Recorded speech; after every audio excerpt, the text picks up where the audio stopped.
The sole survivor of the Rock Spring murder-suicide has died. Chickamauga Police Officer Dunn was immediately hospitalized, and then last night, doctors and nurses did an honor walk to commemorate the officer donating his organs. Grayson Gordon has our tribute to a dedicated officer whose impact will live on.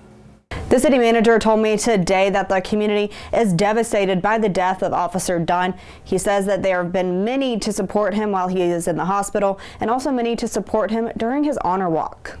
Chickamauga Police Officer Charles Dunn died from the injuries he sustained from Saturday's murder-suicide in Rock Spring. This is a huge loss for the community.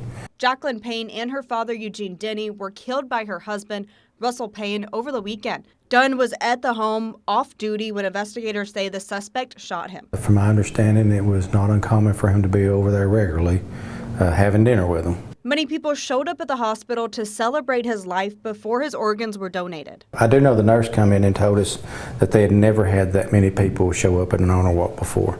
Dunn's organs have gone to 8 people, and his tissue donation will help 75 more, which brings a sense of peace to some. He still continues to live in our hearts, and he'll still continue to live in a different way and help save lives even as he's passed. Current city manager and former police chief Michael Haney says Dunn had a major impact on the community. He was definitely one of a kind.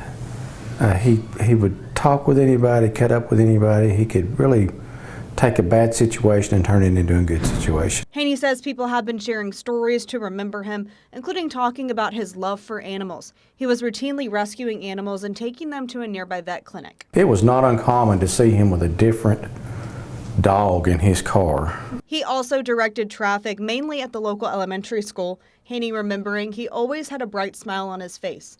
Dunn dedicated his life to service, including other law enforcement agencies and the U.S. Navy Reserves. He did not have any living family during his last days, and so first responders took turns visiting his hospital room.